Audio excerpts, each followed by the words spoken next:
इस दुनिया में कुछ स्थान ऐसे होते हैं जो पूरी तरह इंसानों के नहीं होते, जहाँ भाग्य सुनता है और नियति प्रतीक्षा करती है।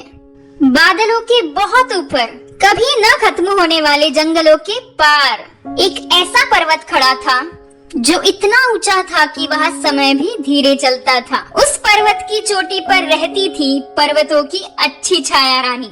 वो न किसी राज्य पर राज करती थी, न ही पूजा की मांग करती थी। फिर भी जो भी आत्मा उसके पास पहुंची वो हमेशा के लिए बदल गई। कुछ कहते थे वो उपचार करती है, कुछ कहते थे वो न्याय करती है, पर पर्वत के भीतर छिपा था उससे भी प्राचीन एक रहस्य, भाग्य का एक मंत्र, शांत, प्रतीक्षारत। और एक ही दिन दो आत्माओं ने उस पर्वत की ओर अपनी यात्रा शुरू की।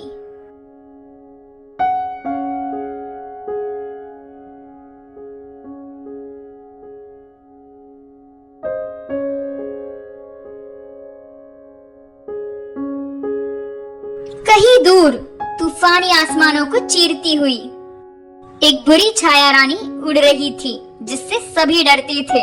उसकी परछाई पड़ते ही गांव अपने दरवाजे बंद कर लेते, बच्चे छिप जाते, राजा तक कांप उठते।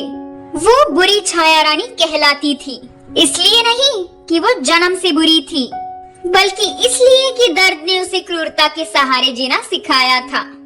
अपनी झाड़ू पर वो पर्वत की ओर उड़ रही थी। क्यों? ये बात वो खुद भी नहीं जानती थी। कहीं उसके दिल के भीतर एक दरार बन चुकी थी, एक संदेह जिसे वो नाम देने से डरती थी। हवा और उग्र हो गई, बादल मरोड़ खाने लगे। सालों बाद पहली बार उसके हाथ कांपे और तभी झाड़ू का संतुलन बिगड़ गया। वो गिरने लगी, आसमान ने उसकी चीख निगल ली। उसी समय एक युवा राजकुमारी पर्वत के संकरे मार्ग पर पैदल चढ़ रही थी। उसके सिर पर कोई मुकुट नहीं था, उसके साथ कोई रक्षक नहीं था। उसका राज्य पीड़ा में था, एक ऐसी पीड़ा जिसे कोई औषधि ठीक नहीं कर सकती थी, और इसीलिए उसने साहस को चुना। हर कदम कष्टदायक था, रास्ता संकरा था, हवा निर्दयी थी। फिर भी उसका हृदय दयालु बना रहा। वो मानती थी कि अच्छाई अब भी दुनिया को बचा सकती है। अचानक उसके पैरों के नीचे की चट्टानें खिसक गई। वो फिसली और गिर पड़ी। पर्वत मौन में देखता रहा। बहुत समय पहले इस पर्वत पर एक मंत्र डाला गया था। यदि दो आत्माएं एक ही समय पर अच्छी छाया रानी को खोजते हुए आए और मार्ग में भाग्य उन्हें हानि पहुंचाए, तो उनकी स्मृतियां और रूप आपस में बदल दिए जाएंगे।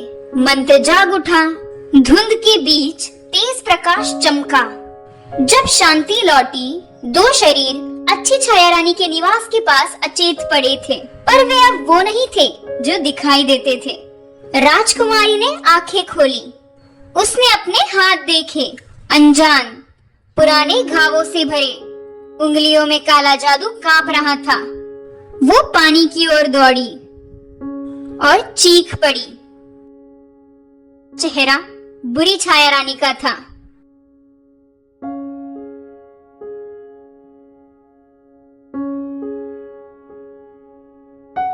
पास ही बुरी छाया रानी की आंखें खुली। उसने अपने चेहरे को धीरे से छुआ।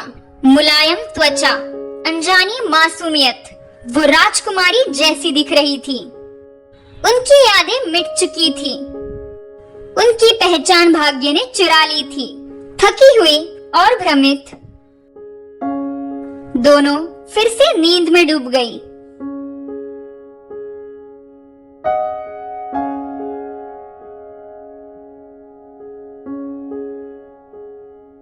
राजा और रानी पर्वत पर पहुंचे, दिल भय से भरे हुए। उन्होंने अपनी बेटी का चेहरा देखा और राहत की लहर दौड़ गई।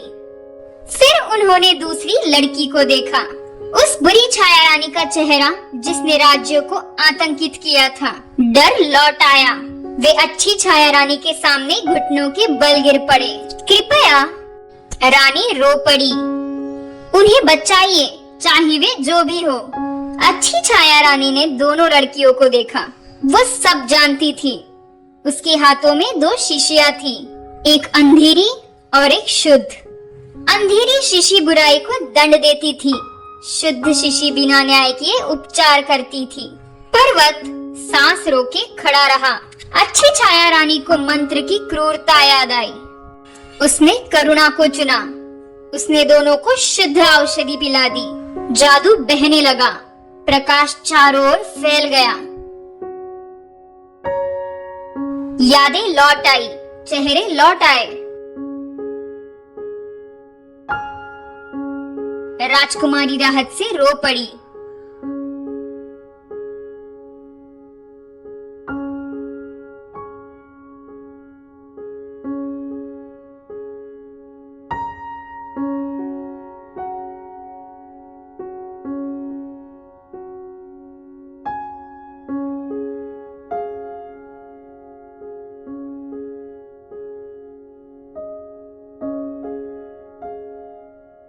बुरी छाया रानी चुपचाप खड़ी रही।